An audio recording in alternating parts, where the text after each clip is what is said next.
Bonjour à tous et bienvenue à bord de ma petite longère pour un voyage à la découverte d'une chape extraordinaire. La température extérieure est de 2 degrés Celsius, le taux d'humidité de 38% et à bord nous avons une température de 2 degrés Celsius et un taux d'humidité de 80%. Alors mettez bien des grosses chaussettes. Voilà, alors plus sérieusement, cet épisode sur la chape liquide se déroule en deux parties. La première partie a été tournée fin 2023 avec le commercial de l'entreprise. Ça concerne la technique de la chape liquide et les résultats de l'étude de faisabilité de la petite longère. La deuxième partie a été tournée en janvier 2024 et vous verrez à ce moment-là la mise en œuvre de cette chape liquide. Bon visionnage! Et au fait, bonne année!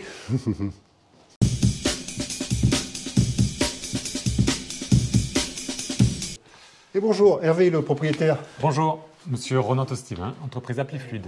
D'accord, donc vous êtes venu pour la chape liquide, qui va recouvrir tout le sol de la pièce principale. Et donc, avant d'envisager de faire cette chape liquide, j'ai compris qu'il fallait faire une étude pour voir ce exactement, c'est bien de regarder sur place ensemble ce dont on a besoin. Les réservations, en rénovation, il y a beaucoup de paramètres à prendre en compte. L'existant, le neuf, les ouvertures qui sont déjà créées, qui ont été créées. Oui. Donc, on va mettre le laser ensemble, on va tirer le trait de niveau des 1 mètre. Okay. Souvent, c'est ce qu'on définit comme ça en rénovation et puis dans le bâtiment. Le sol fini. Et de là, on va voir un peu les différents... oui, il y a des seuils qu'on va... Contraintes un par petit ici, peu. Là-bas, avec la salle de bain, le sol existant dans la salle de bain. Là-bas, les deux portes-fenêtres. Et puis ici, là-bas, derrière Stéphane, la porte de la chambre. Voilà. Okay. D'accord. Donc alors déjà, moi j'y connais absolument rien. Qu'est-ce que c'est c'est quoi une chape liquide? Est-ce qu'on peut donner une définition et après voir Alors les définitions, oui, ça va être un petit peu compliqué, mais une chape, c'est contrairement à des bétons de gros œuvres, c'est un mortier. C'est un mortier fluide, un mortier de finition sur lequel on va poser un revêtement de sol. Donc nous, on travaille en chape fluide. Ce sont des centrales mobiles. On fabrique nous-mêmes ce dont on a besoin à la demande, sur mesure au chantier. C'est-à-dire qu'on n'est pas tributaire d'une centrale à toupie qui va nous livrer le béton avec des camions toupie qu'on connaît visuellement, avec un volume prédéfini.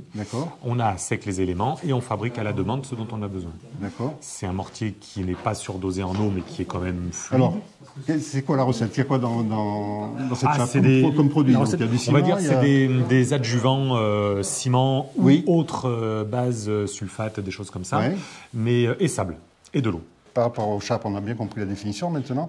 Il y a deux choses. Il y a les chapes maigres. Ça, c'est soit un carreleur, soit un maçon qui le fait en général. Oui, c'est vrai que la chape maigre, ça peut être un mortier traditionnel tiré. Le maçon, le carreleur, souvent, avait l'habitude de tirer ses chapes. Aujourd'hui, le métier de chapiste, c'est un peu démocratisé. Et nous, par exemple, à Applifluide, on ne fait que ça. On ne fait que des chapes liquides, que des chapes fluides. Et on travaille avec les maçons, avec les carreleurs. Les chauffagistes aussi beaucoup parce qu'on enrobe des systèmes chauffants au sol avec des bétons spécifiques, donc ces bétons-là, les chapes fluides. Donc c'est vrai que le métier de chapiste est devenu très spécifique. Les ciments, les liants ont bien évolué et du coup on a vraiment une spécificité dans les métiers de carreleur, de maçon. Aujourd'hui, on est chapiste. Donc effectivement avec Stéphane le maçon, à un moment donné, on s'est posé la question, chape traditionnelle, chape fluide. Quels sont les avantages des deux et les inconvénients des deux? Et aujourd'hui, les professionnels aiment bien nous faire appel parce qu'on ne fait que ça. On leur a garanti une finition. On vous garantit une finition, une planimétrie parfaite. Ils ne reviennent pas dessus et c'est facile pour poser le revêtement de sol. Que ce soit un sol souple, un parquet ou un carrelage. C'est assez lisse. Exactement. C'est vraiment le but de ces produits-là. On le tire rapidement et la finition est plus belle pour poser le revêtement de sol. Impeccable, Donc voilà les grandes lignes. Donc le chape maigre, c'est quand on a des contraintes autres. Autres avec des gros défauts de planimétrie, on a des pentes à respecter. On fait toujours des chapes maigres. Les chapes maigres pour l'extérieur, c'est toujours vraiment pour respecter les formes de pente. D'accord. Alors par rapport à notre chantier ici, de ma petite longère, alors, vous êtes venu là, vous êtes arrivé avant moi, vous avez commencé à regarder. Exactement. Qu'est-ce que vous pouvez me dire sur ce qu'a fait le maçon? Et puis on a été comment dire, assez surpris parce que là ici on a trouvé justement il n'y avait pas de chape, donc on était obligé de reprendre à zéro, de faire une dalle. Donc la dalle ici elle est neuve. Après ici il y avait une chape, mais on s'est rendu compte que les endroits l'existant, la dalle est très fine, quoi. Est très fine, désagrégée un petit peu sur ces parties-là, mais on va grosso modo réussir à aligner un petit peu tout. Ici, on a vu que la chape, si on se tient par rapport à votre porte d'entrée et on vous laisse 1,5 cm coller carrelage, c'est généralement ce qu'on nous demande. C'est la norme, 1,5 cm? On avait alors entre 1,5 et 2, peut-être, non? Entre 1 et 1,5. 2, ça va être si vous avez de la pierre, des choses un peu plus épaisses. D'accord. Mais c'est vrai que ça, c'est bien de faire le choix avant. Donc d'ici là, il faut que j'ai choisi mon revêtement, que je me dise la réservation. Donc 1,5 cm, ça voudrait dire que notre chape arrive 5 mm un petit peu plus haut ici, que ce sol existant. Oui, d'accord. Et là-bas, on voit qu'il remonte un peu, donc la chape arrivera à 0. Ouais. Donc là, au début, je voulais le laisser comme ça, mais là, je peux éventuellement refaire un sol fini nouveau par-dessus, quoi. Oui. En faisant un ragréage. Exactement, un ragréage, pas de chape. Parce que 5 mm, c'est trop petit pour nous. Oui, d'accord. Donc il faut qu'on s'arrête proprement dans votre feuillure ici. Oui. Et qu'ensuite, mm, le carreleur, généralement, fasse un petit ragréage et passe le revêtement de sol dessus. Ok. Donc on a vu ce point-là. Alors après. Ensuite, la partie chambre, comme vous disiez, on... Attention au puits, là. Oui. On a à 5 mm près toujours, la chape finie peut arriver au niveau de votre existant pour faire courir votre carrelage. Donc ça, c'est bon. Ouais. Le maçon, justement, comme vous disiez, on faisait le point tout à l'heure, parce qu'il a fait une nouvelle dalle, mais lui, il s'est tenu à moins 7 cm sous le seuil de porte d'entrée. Oui. Donc ça, c'est parfait. Ça va nous laisser, nous, 1,5 cm collé carrelage. Oui. Et du coup, on est à 5, 5,5 en moyenne de chape sur la dalle béton. Ça, c'est bien. Ouais. Et donc là, il a fait ses linteaux et ils sont en train de retravailler pour poser les nouvelles menuiseries, faire des nouveaux seuils. Oui. Donc là, c'est parfait. C'est du neuf un petit peu dans là, la réno. Donc là, il n'y a pas de problématique. La problématique, une autre, on va la retrouver donc de votre côté, salle de bain. On va aller voir. Oui. Où là aussi, il y a une petite chape sur laquelle a été fait un carrelage. Donc ça, c'est la salle de bain, oui. Donc... Mais ici, on est beaucoup plus bas. C'est pas 5 mm, c'est-à-dire que là... Ah, c'est vrai? Eh bien oui, elle est très fine, mais par contre, le carrelage fini arriverait 4 cm plus haut. D'accord. 4 cm plus haut. Donc on a même la possibilité de le recouvrir avec la chape. Éventuellement. Éventuellement. Mais ça c'était pas prévu. Voilà. Donc on va les voir dans la pièce. Parce que 4 cm, ça vous fait quand même une marche un peu... Alors on serait plus haut. Donc après, voilà, c'est à vous de réfléchir techniquement. Qu'est-ce que vous voulez faire? Est-ce que le sol, voilà, on voit qu'il a été refait, mais en fait, il plonge même vers le mur de 1 mais cm. Ça n'a pas été fait par un professionnel, je pense. De 1 cm, vous voyez. Donc même de là à là, on a encore 1 cm plus bas. Ah ouais. Là, je vais avoir, on va être 5 cm, 5,5 plus haut. On aurait la place de passer 3 cm de chape sur ce carrelage existant. D'accord.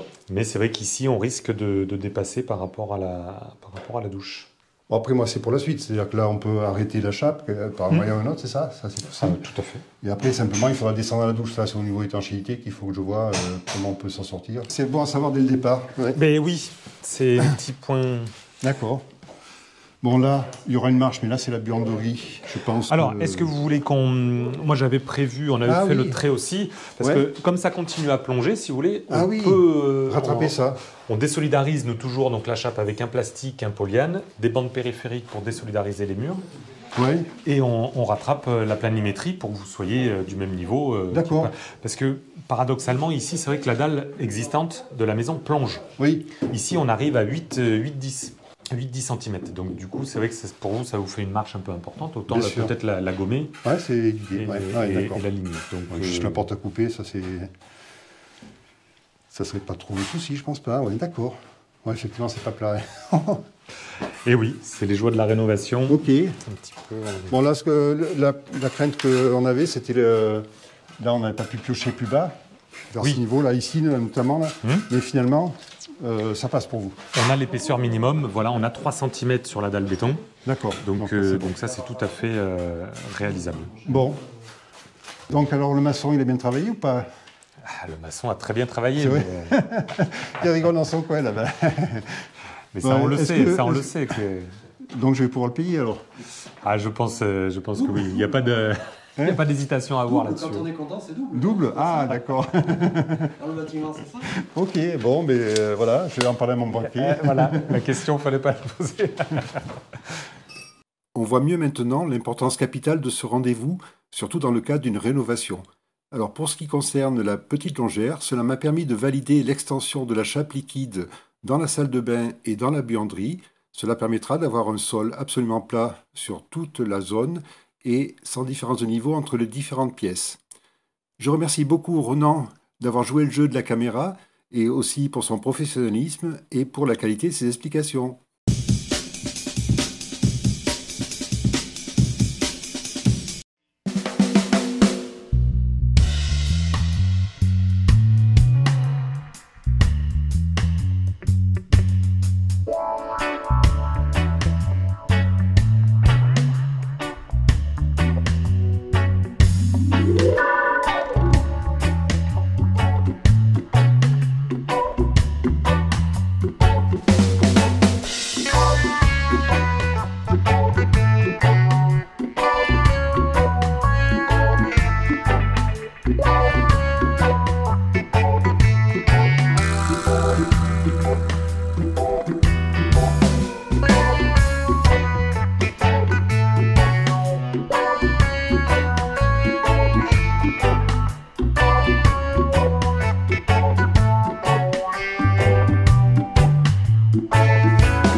Le grand jour est arrivé et le camion, avec sa fameuse remorque usine-laboratoire, se met en place. Il faut alors le raccorder à l'eau avec une pression suffisante pour assurer la continuité de la fabrication. En général, ce branchement s'effectue au niveau du contour d'eau du client, mais dans notre cas, ce ne sera pas possible car la pression y est insuffisante. Explication. En effet, le village de la Petite Longère se situe sur une crête et il accueille également le château d'eau, qui se trouve donc presque à la même altitude. Moralité, pour avoir une forte pression d'eau, il vaut mieux habiter loin du château d'eau que tout près. Voilà, j'ai appris un truc qui sert à rien, mais au moins ce soir je me coucherai moins bête. Et c'est mon voisin qui nous sauve en proposant de pomper l'eau de son puits à l'aide de la puissante pompe thermique de l'entreprise. Merci François.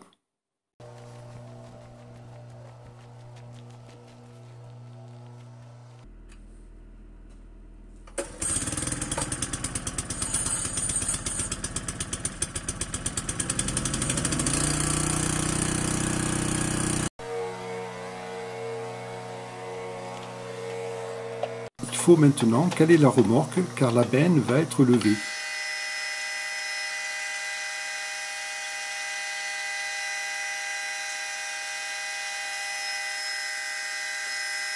À l'avant de la benne se trouve le sable. À l'arrière, le produit liant, qui ici n'est pas du ciment mais de l'anhydrite. Ces deux ingrédients, ainsi que l'eau, seront envoyés dans un mélangeur qui se trouve derrière la benne. On pourrait comparer ce mélangeur à une bétonnière, sauf qu'ici, tout est géré par un ordinateur. Enfin, sous le mélangeur, une pompe enverra le produit fini à l'intérieur de la maison grâce à un gros tuyau.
Et voilà, c'est terminé. Maintenant, il ne reste plus qu'à patienter pour le séchage. Alors, il faut attendre 24 heures avant de commencer l'aération, 48 heures avant de marcher librement sur la chape, une semaine avant de bricoler, et enfin, il faut attendre 1 mois avant d'envisager la pose du revêtement de sol, que ce soit un carrelage ou un parquet. Je remercie Fabrice, Hervé et Vincent, les 3 intervenants de l'entreprise Applifluide, pour leur extrême gentillesse et pour avoir, tout comme Ronan, spontanément accepté que je filme leur travail. D'ailleurs, je recommande cette entreprise sans hésitation. Si votre chantier se situe dans un des 3 départements du Limousin ou dans un des 8 départements limitrophes au Limousin, vous pouvez les contacter. Et pour cela, je vous mets leurs coordonnées dans la description de cette vidéo. Merci d'avoir regardé cet épisode jusqu'au bout. D'ailleurs, si vous êtes encore là, vous allez écrire dans les commentaires « Chapeau la chape ». Je vous donne rendez-vous pour la prochaine vidéo, celle que tout le monde attend, sur le fameux puits, soit dans 1 semaine, soit dans 2 semaines. Alors pour être sûr de ne pas la rater, il faut absolument que vous activiez la petite cloche de notification. Dans tous les cas, je vous dis à très bientôt. Bye. Alors Charlotte, cette vidéo, tu l'as trouvée comment? Ah, c'était pas mal. Il explique super bien le monsieur. C'est comment déjà? C'est Ronan. Ah oui, c'est ça. Mais dis donc, comment tu fais pour tomber sur les entreprises au top comme ça? Je sais pas, franchement, je pense que j'ai beaucoup de chance. Hein. Depuis le début, c'est vrai que j'ai eu que des pros. Et en plus, que des gentils. Vraiment, je me régale à chaque fois. Et au fait, le maçon, t'as payé double? Non, t'as vu, j'ai eu chaud. Hein. En fait, c'était pour de rire, heureusement. Hein. Par contre, je l'ai payé 2 fois comptant. Comment ça, 2 fois comptant? Eh bien, j'étais content de le payer et j'ai fait un règlement au comptant. T'es un comique, toi, hein?